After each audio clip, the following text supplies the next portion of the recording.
can I have to go nowhere? If someone ever asks me, I can never say where I will be. And people say that someday I will lose my mind. They're always wondering why is a waste of time.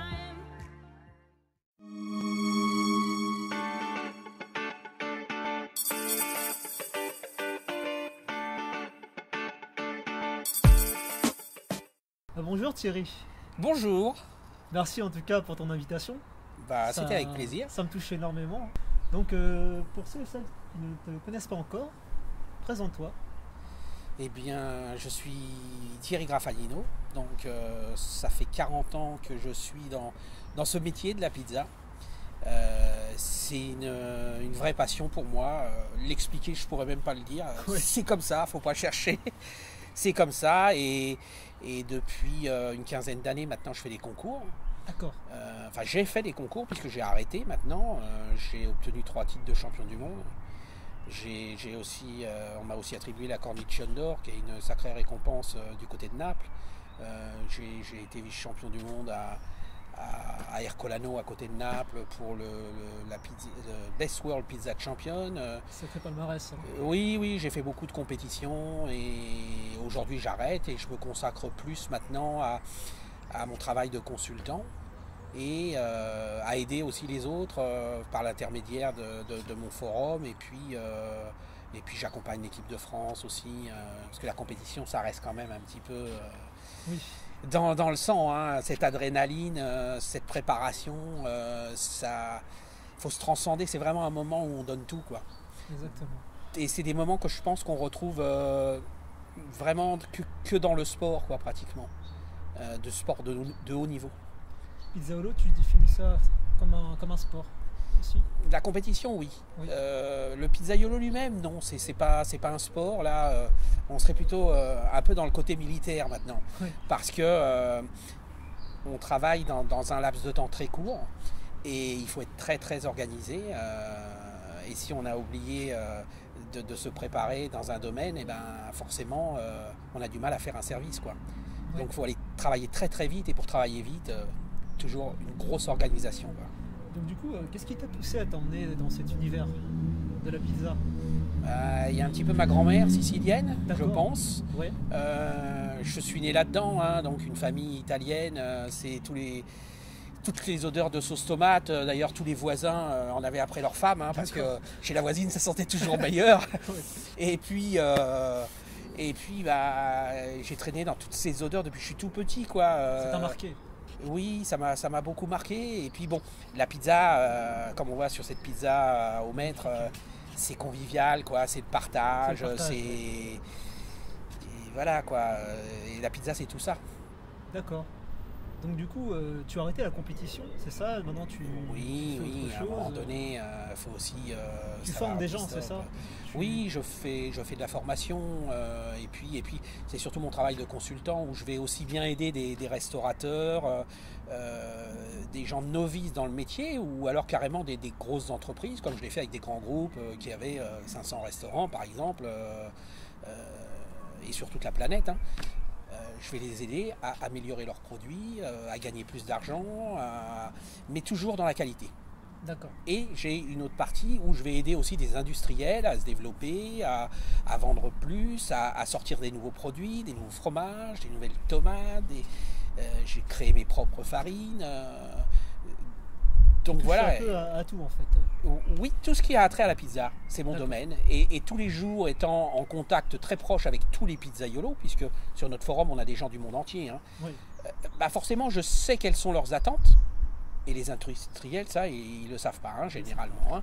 Alors, c'est bien beau d'avoir des équipes de recherche, mais derrière, il faut aussi des professionnels comme moi, qui ont cette expérience, qui ont aussi un vécu derrière, où moi, ça fait 40 ans que je suis dans ce métier-là, que tous les jours, j'entends les autres qui me disent ce qu'ils veulent. Et donc, je peux transmettre ça Et puis, je fais de la pizza toujours, hein, donc les mains dans la farine, je sais ce que c'est, quoi. Hein, c'est pas que des mots. Oui. Donc aujourd'hui, moi je pense qu'on peut voilà, moi je vais aller vers la qualité toujours, parce qu'il n'y a que la qualité. Ouais. Notre métier, il est trop dévalorisé finalement, parce qu'il y a trop de salopards. Des gens qui viennent que pour gagner du fric. Et finalement, qu'est-ce qu'ils vendent, hein? Les gens, ils vont chez eux pour se remplir le ventre, quoi. Surtout que la pizza, il y a plusieurs sortes de pizza, plusieurs manières de la préparer, de la faire. On a un métier... On voit pas tout l'aspect en fait réel. Oui, c'est un vrai travail. Il faut avoir des connaissances au niveau de la pâte, c'est très important, mais il faut savoir acheter les produits. Toutes ces petites entreprises aussi, il faut qu'elles connaissent le produit. Ouais. Et tous ces gens n'ont pas forcément le temps, parce qu'aujourd'hui, ils ont tout le côté administratif, Donc on essaye de les aider dans tous les domaines finalement, même dans leur communication, dans tout un tas de choses. Travail, Oui, il y a beaucoup de travail, mais c'est intéressant. C'est intéressant. Donc du coup, qu'est-ce qui fait qu'une pizza soit bonne? Alors une pizza, pour être bonne déjà, il faut utiliser les bons produits, comme on a dit. Les produits. Voilà, et la farine plus particulièrement, puisque la pâte quand même c'est la base. Hein. On a la pâte, la tomate et le fromage, hein, la mozzarella en Italie. Hein. Là-bas, hors de question de mettre de l'emmental comme on trouve souvent en France. Non, c'est de la mozzarella. Ce qui ne veut pas dire qu'on n'a pas le droit de mettre des emmental, par exemple, dans une pizza bien spécifique. Mais la pizza, c'est fait avec de la mozzarella. Voilà, c'est ça la vraie pizza. Et donc la pâte, c'est vraiment... c'est de la chimie, quoi. Et moi, je me suis retrouvé dans mon laboratoire des nuits entières à rechercher des nouveaux empattements jusqu'à ce que j'arrive au Graal, je dirais, qui m'a permis justement de remporter ces Coupes du Monde, où on recherche une pâte qui est très très légère, très digeste, qui est du moelleux dedans, et du goût aussi, bien sûr. Donc je travaille aussi avec des levains. On essaye vraiment de faire un produit qui donne du plaisir, quoi. On croque dedans, c'est bon. Et on mange la corniche, comme on dit en Italie. Il y a trop de gens qui... C'est la bordure, c'est ça? Voilà, la bordure de la pizza. Quand elle reste dans l'assiette, ça veut dire qu'elle n'est pas bonne. Sinon, forcément, les gens la mangent. Et même, moi, c'est ce que je garde pour la fin, en général. Hein. Donc ça, ce côté pâte, c'est vraiment... c'est la base. C'est la base. C'est le plus important. Quel type de pizza marche le plus, généralement? Les gens te demandent...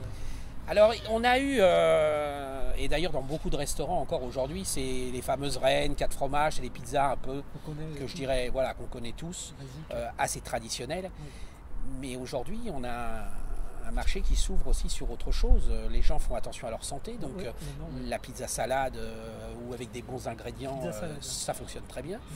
Et on a aussi des pizzas modernes. Comme des pizzas cheeseburger, des pizzas avec du fromage à raclette, du reblochon, des trucs un peu plus, je dirais, adaptés pour la clientèle jeune. Et en dernier, on a aussi la pizza gastronomique qui vraiment s'est installée aussi en France. Sur toutes les cartes des restaurants, aujourd'hui, on trouve une ou deux pizzas gastronomiques et franchement, quand c'est bien fait, c'est du bonheur. D'accord. Donc, du coup, en allant en Italie... Tu as rencontré des maîtres, hein, des personnes qui t'ont... Bien sûr, qui m'ont... Alors avec certains qui étaient très traditionnels, très traditionnalistes, qui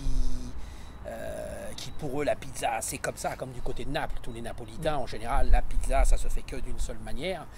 Mais il y en avait d'autres aussi qui étaient ouverts à d'autres techniques, à d'autres recettes. Et ayant travaillé avec tous ces gens, j'ai pris un petit peu à chacun. Enfin, ils ont bien voulu me donner aussi parce qu'ils sont assez partageurs. C'est des gens qui n'ont pas de secret finalement, qui sont aussi passionnés que moi. Et donc, quand on se rencontre, on se transmet en fait tout ce qu'on a envie, toutes nos idées. C'est un véritable échange, quoi. Est-ce que tu auras un mot de la fin pour nos chers camarades qui nous regardent? Eh bien, je leur dirais que la pizza, c'est excellent pour la santé, dès l'instant où elle est bien faite et qu'on n'en abuse pas, bien sûr. Et moi, j'aimerais transmettre ma passion à tous les gens et cette envie de... choisissez des pizzaiolos qui aiment faire leur métier, qui ne sont pas là que pour gagner de l'argent, quoi. Ils doivent vous donner du bonheur. Voilà, c'est un petit peu mon... Trouver le pizzaiolo qui est rare, hein, malgré tout, hein, je le rappelle, hein. Il n'y en a pas beaucoup qui travaillent dans les règles. Mais bon, regardez bien dans les assiettes si les bords sont mangés ou ils ne sont pas mangés. C'est un bon signe. Exactement. Voilà. Ah, merci pour tout Thierry. De rien et merci à vous. Bonnes ondes pour la suite. Oui, on va essayer de continuer comme ça.